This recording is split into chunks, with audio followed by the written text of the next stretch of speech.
The Tim Heale Thirsty Thursday live stream from 7 until 9 weekly.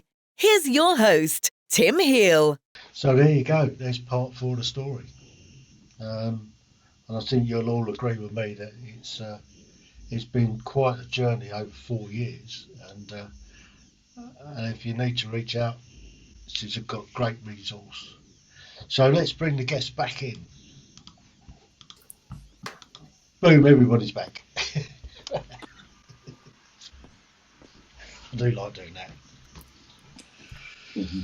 So I'd just like to say I found it really interesting, the interview that you showed, because I was listening today, or I was re-listening to a podcast with a researcher from New Zealand, actually, named Lucy Hone, and she does resilience research. And she told the story of how after she had already become a researcher in the field of resilience and how people get through difficult things, her daughter, 12-year-old daughter, was killed in a car crash. And so not only was she a researcher in the field of resilience and going through difficulties in life, but her 12-year-old daughter died very suddenly. And she had 2 older boys who were teenagers at the time, and was married to the children's father.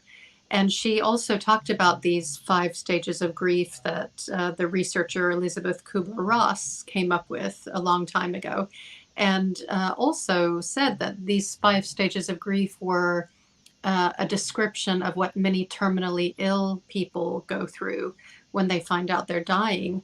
And you can't just apply them to people who are grieving a loved one. It's a different type of grief. And also that these 5 stages have become sort of this tidy little model that people use to describe what you're going to go through when you're grieving. But the thing is that everyone grieves differently. And also the 5 stages become sort of pacifying, like they make the person sort of feel like they're passively going through these 5 stages of grief. And yet, just as your guest was telling you in the interview, there are many choices that we can make to be active in our own grief process, to get to help ourselves and our family members get through it. And I'm not talking about getting through it sooner or quicker or getting over it, because you never really get over it, but just how to survive it. You can do that more actively. You don't have to be passive and just wait for these 5 stages to pass. I think that's a great point, Cheryl. When my son Travis took his life, I was 2 hours away out of town. My wife called me. She found him. And so I immediately left. And I called my best friend along the way, and he said, Scott, you're going to have to walk through this. And what I took out of the last conversation was the word responsibility. And she seemed to emphasize it, I think, the right way. She broke it into 2 parts, response and ability. And that's what walking is about. You have a response to each of these things that get thrown at you, and then you have an ability to react to that response. And I mean, this is the hardest thing I've ever done in my life, and I've done a lot of things, but I'm in the middle of it with grace right now. Yes, you certainly are. It's still very, very fresh and painful.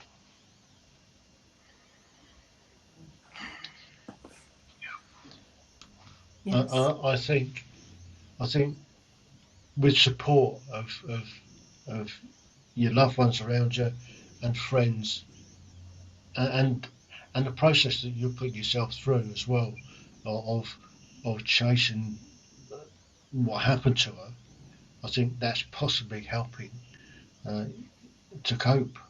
And I still find it difficult occasionally when I think back to some of the fantastic times that we had, and the way that she died of cancer. It was cruel just seeing how she went down. Especially it was over about 6 weeks or so, and it was the last week was horrendous. We were in the hospital every day, and to lose my best mate the year before to suicide, that was something that we didn't see coming. It's only after after the wake where we were talking to different people, um, the couple of months leading up to it,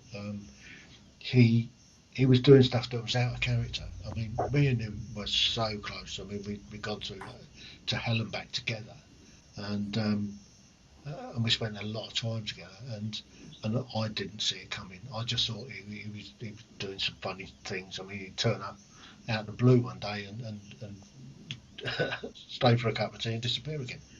Well, he normally sort of planned to come up for the weekend or whatever, and it shows those strange things that he did that we started to piece together. He was looking for some help, and unfortunately we kind of missed it, and on the 11th of November 2005 he took his own life, and on a year later, on the 10th of November 2006, my wife died in Radcliffe Hospital in Oxford, and that was really, really challenging. The two on top of each other. It took me a long time to get over it.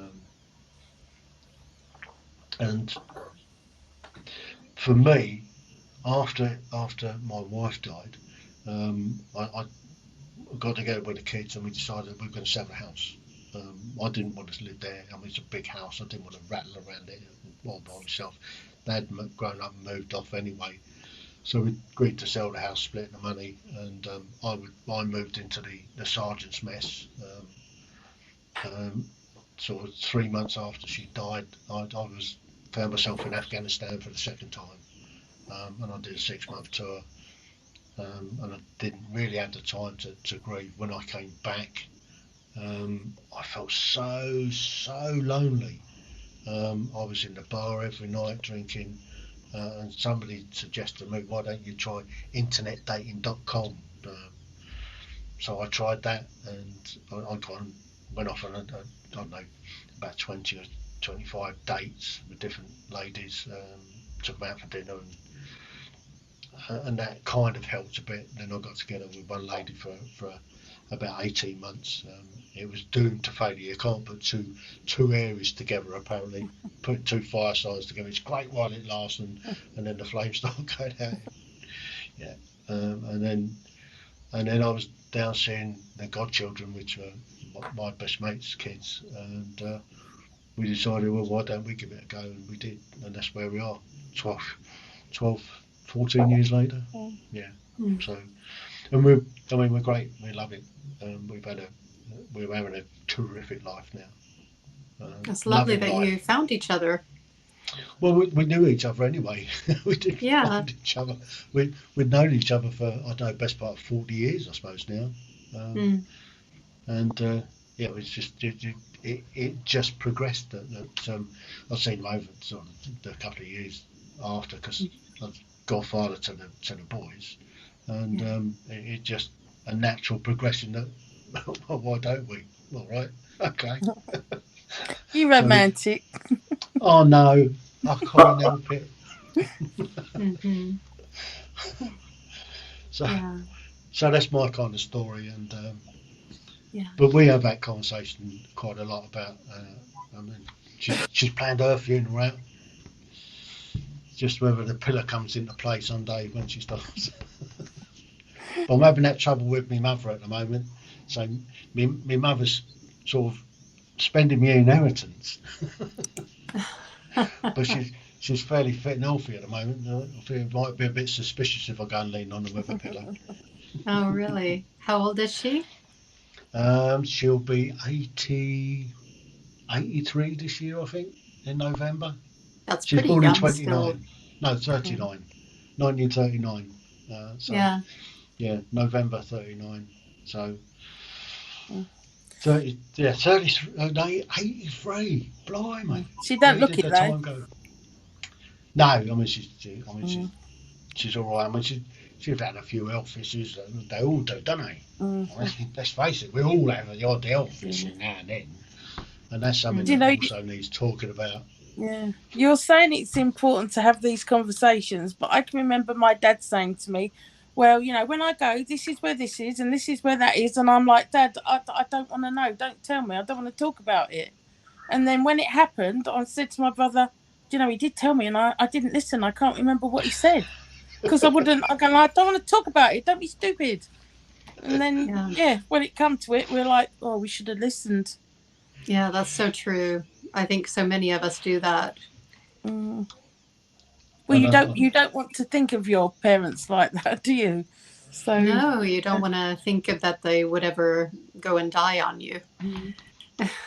Well, I was in my 50s when I lost my mum and dad, and the ridiculous thing is, I can remember saying to my friend, "I'm an orphan." I mean, I've been married for nearly 40 years at that point, but losing them both so close together, I did. I felt like an orphan.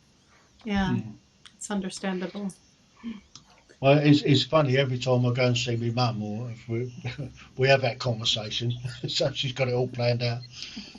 So she's paid for her funeral and everything's sort of put in one place. So all we've got to do is chuck in a box, sort that out, do this, do that. It's done. So it should be fairly easy. And I think she's even done a sheet up of what she wants at her funeral. So I think she's going for one of these just a cremation, and then have a bit of a knees up after. Yeah. So that's the way I'm looking at it. Well, it sounds all right to me. Sounds like a bit of fun. Let's have a party. Yeah. I see these adverts on the telly where they go, "Oh, I'm not going to have any funeral, blah blah blah." Where they just take you away and then don't know quite what they do with you, to be honest. And I think to myself, I'm not sure how I feel about that, because I think your family or whoever you're leaving behind, I think they need closure, and I think the funeral, I think that's what it is. I think, no matter how well you've done leading up until that point, I think that's the moment when it all hits you and you realise the enormity of it all. And, and I don't think you get, I don't think you would get that if you didn't have the funeral. I think that's what brings it all home. Yeah, I think you're right. The funeral or in some sort of ceremony or ritual is really important for us, and you see it in all cultures. I mean, all cultures have some sort of funeral or death ritual when people die, and it's obviously important for us all.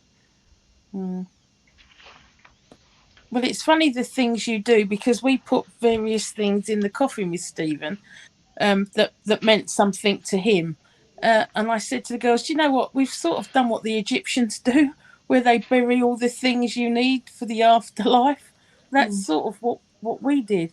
And it's ridiculous the things you think of, because I even took aftershave down and said, "You got to put this aftershave on him, because he's not going to like it if he doesn't have aftershave on." I mean, a bit of a ridiculous thing to do, really. Excuse me, phone's going off. But yeah, it's just one of the things you think of, isn't it, I suppose? Yeah. Well, I'd like a Viking funeral. I'd want to stick on a boat and sent down a river on fire, but I don't think they frown upon that sort of thing in this country. No, I don't think you'd get one of those hats with the big horns in the coffin either. It'd have to be too wide. You'd slip about. Yeah, have a cut holes in the sides. Tim, a question I'd like to ask that is that's maybe the hardest part of this walk is how do you deal with the loss of a child between husband and wife? This has been quite a struggle for us. Statistically, 95% of couples get divorced after the death of a child, and we've had two, and it's quite a struggle. So I'd like to just throw that out in the last few minutes that we have. Do you know? I think it goes one of two ways. With the loss of a child, if the bond between the couple is strong, and they can work their way through it, talk about it, discuss it, and to work out what each other want going forward, I think that builds us stronger together. It's where you find it difficult to talk to them about it. You find it difficult to open up, to let your emotions just flood out. That's when the difficulties start falling in, and that's where you start moving apart. I've seen it quite a few times over the years as a welfare officer, where couples have not spoken and that they've broken up because they've lost a child, and other couples where they were able to sort of to work together, to talk to each other, and to work as a team, to break down at the same time and to comfort each other. I think that's possibly a good way to take it forward. I agree that there's no guarantee that losing a child will lead to divorce, and that's another one of those things that Lucy Hone, the resilience researcher, was talking about, because when she and her husband lost their daughter and they still had 2 teenage sons, they had grief counseling people who came and talked to them and sort of almost told them that they were, at risk of getting divorced now that this had happened, and they were at high risk for basically not being able to work at their jobs for the next 5 years because this was going to take so long to get over. And she felt that it was just such a passive approach to grief. I mean, she had 2 teenage boys that she needed to take care of, and she and her husband had a good relationship. So they just sort of decided, I think, that they would, choose life and not choose death. And that does not mean that they did not grieve, or that they did not feel sadness or loss, or that they don't still feel sadness and loss, but that they've chosen to focus their attention when they can on what is good in life together. I wanted to ask you, Scott, do you and your wife still have children who are living? We do. We have one that is she's 32. We have 2 grandkids already. And, yes. So we're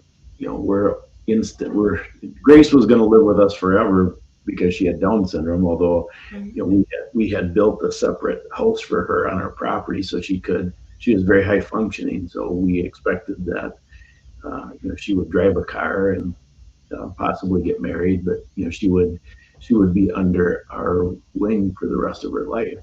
And so,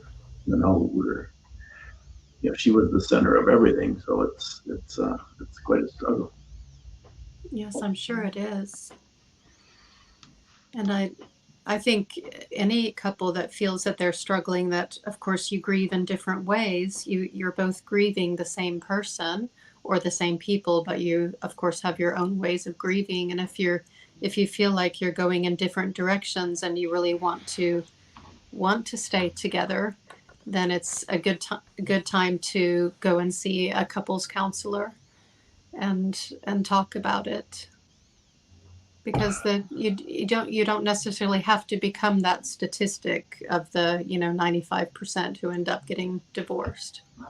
Well, I agree. I don't want to become that statistic. It just there's so many dynamics of this, and that just is of course another piece of the puzzle that since we have that opportunity, I just wanted to at least bring it up. I suppose as well, if she was living at home with you and now she's gone, it's also empty nest syndrome.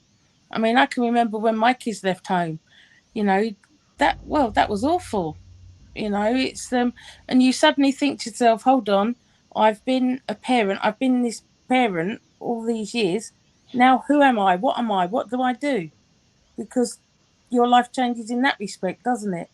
Yeah, I was thinking the same thing, Catherine, that it's sort of like an extreme form of empty nest syndrome, as well as the grief. It's both.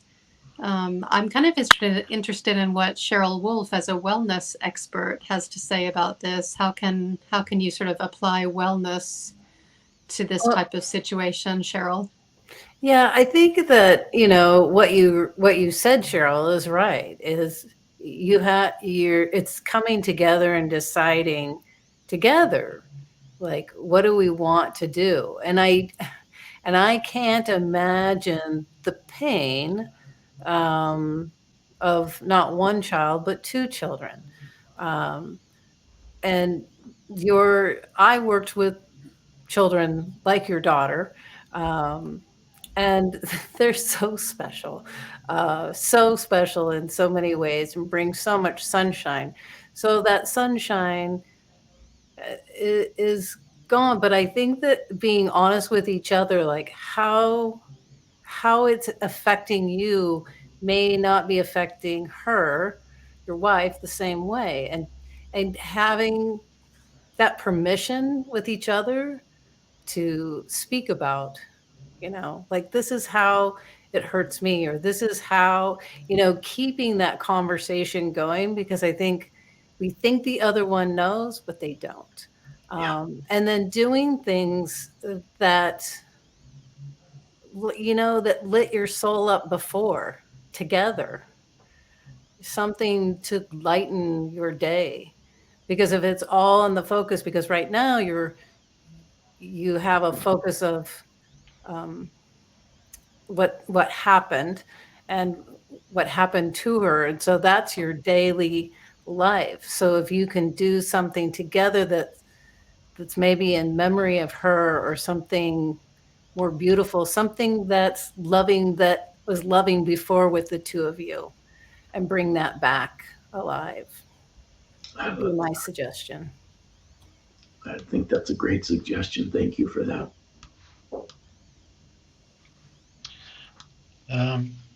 So there's a huge amount of love out there for you.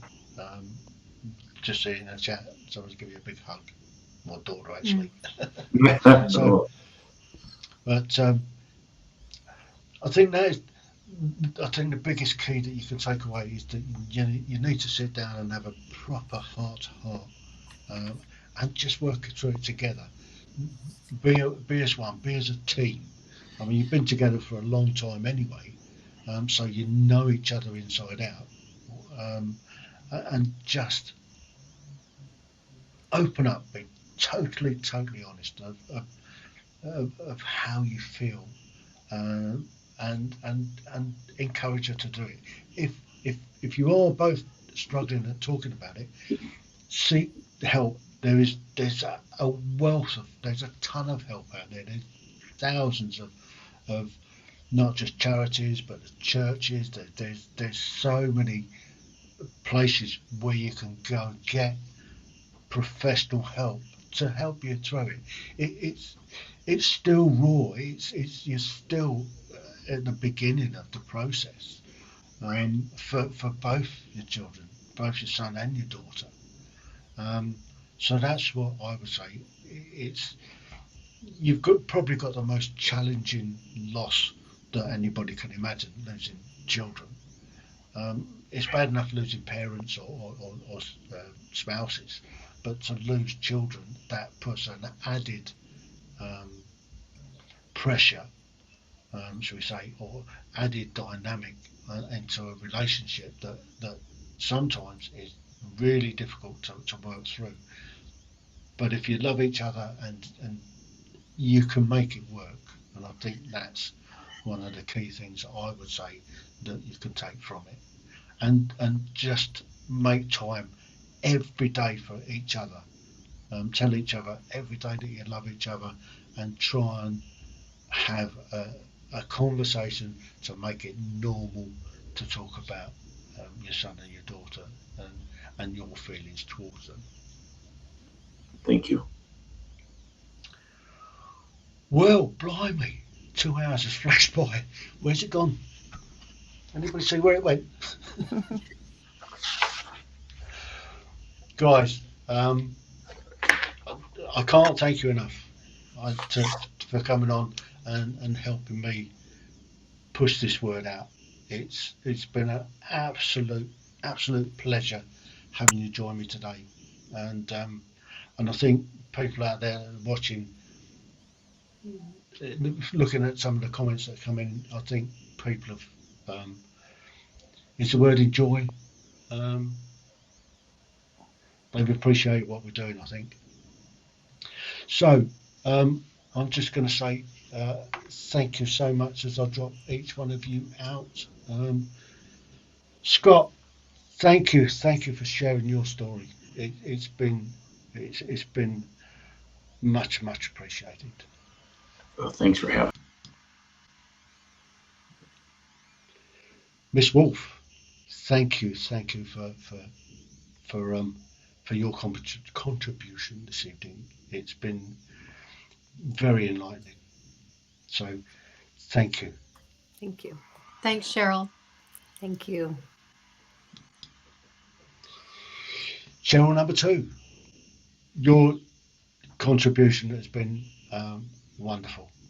Thank you. If you'd like to stick around, thank you so much.